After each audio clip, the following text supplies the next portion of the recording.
अगर आप डायरी लिखते हैं समझ लो पहली शर्त आपने पार कर ली कि आप महान होने के रास्ते में पहली शर्त पार कर गए हैं।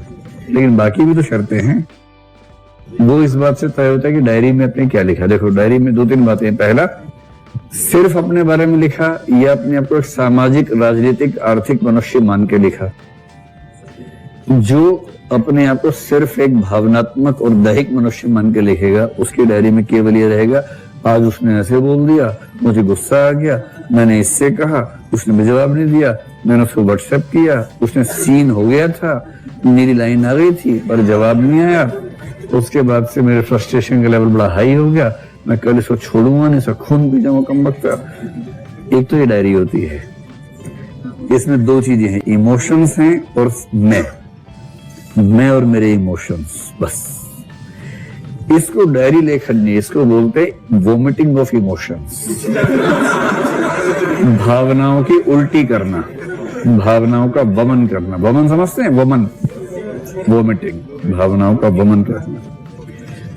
लेकिन छोटे बच्चे जब शुरू करते हैं डायरी लिखना तो वैसे ही लिखते हैं डायरी, शुरुआत ऐसे ही होती है। और जो व्यक्ति खुद को तार्किक, सांस्कृतिक, सामाजिक, आर्थिक, राजनीतिक मनुष्य मान के लिखता है ना, उसकी डायरी अलग होती है।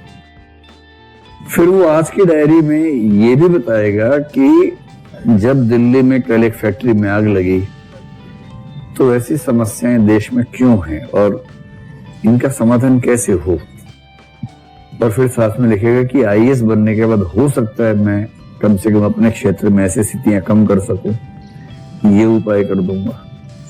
जब से ये घटना देखी है तब से नींद नहीं आ रही है, बेचैनी हो रही है, कैसे ठीक करूं। और दूसरा काम जो करेगा, ये तो हो गया कि जो चल रहा है दुनिया में उससे खुद को जोड़ के लिखेगा कि मैं भी तो उस दुनिया का हिस्सा हूं ना। और दूसरा वो क्या करेगा, डायरी का असली पर्पस है आत्म मूल्यांकन और आत्म परिष्करण, न कि आत्मवमन। आत्म मूल्यांकन का मतलब है कि खुद को जज करो, और खुद को जज करने का सबसे अच्छा तरीका है कि अपने 2 हिस्से कर दो। कैसे करोगे 2 हिस्से, है ना?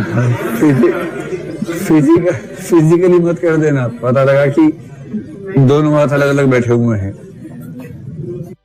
एक बोलते मैं, एक बोलते वह। मैं का मूल्यांकन वह की निगाह से आप ही करेंगे। जैसे आंसर राइटिंग है, कई बच्चे दिखाते हैं, मैं उनसे बोलता हूं एक समय के बाद, अब किसी को दिखाने की जरूरत नहीं है, आप इतने मैच्योर हो गए हैं, मैं की निगाह से लिखो और वह की निगाह से चेक कर लो, किसी और की जरूरत नहीं है। बस ये 2 निगाह अपने अंदर ले आइए। आपने लिखा, अपने भाव से लिखा, फिर चेक करने बैठे तो ये भूल गए कि आपने लिखा है, और फिर उसकी कमी आपको साफ नजर आने शुरू हो जाएंगी। ऐसे ही आपने आज एक फैसला किया, मैं बन के फैसला किया, शाम को वह बन के बैठे कि फैसला ठीक है या गलत है। और जो गलतियां हैं उन्हें पूरी निर्मम ईमानदारी के साथ, क्रूअल ऑनेस्टी के साथ स्वीकार करना कि हाँ ये मेरी गलती है, और ऐसी गलती हुई है तो आगे न हो, इसका ध्यान रखना होगा। और अपनी कमियां लिखना, और फिर रेजोल्यूशंस कि मैं प्रतिज्ञा लेता हूं कि अगली बार से ये नहीं करूंगा, ये नहीं करूंगा और ये नहीं करूंगा, ये मैंने अच्छा किया, इस चीज को और आगे बढ़ाऊंगा, ये अभ्यास और करूंगा। जो व्यक्ति डायरी इस लेवल पे लाता है ना, वो रोज सेल्फ इवेल्युएशन और सेल्फ बेटरमेंट, आत्म परिष्करण की प्रक्रिया में लगा रहता है।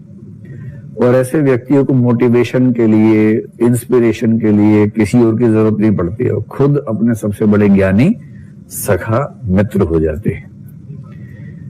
तो अब आप बताओ कि आप में से कितने लोग डायरी इस मूड में लिखते हैं? 1, 2, हाँ है ना, 10-15 लोग हैं। और महान व्यक्तियों का अनुपात इतना ही होता है समाज में, इससे ज्यादा कैसे होगा? ऐसे लिखना चाहिए। और डायरी ऐसे लिखो कि कोई गलती से पढ़ भी ले तो सामाजिक संबंध खराब ना हो। ये नहीं कि इतना गाली गलौज दिया किसी का नाम लिख लिख के, ऐसा मत कीजिए, है ना, उस पर फिर बड़ा छुपाना पड़ता है उसको। और आप कितना भी कोड लैंग्वेज में लिख लें कि क आया था और ख ने ऐसा किया, सब क समझ में आ जाता है, उससे नहीं होता है।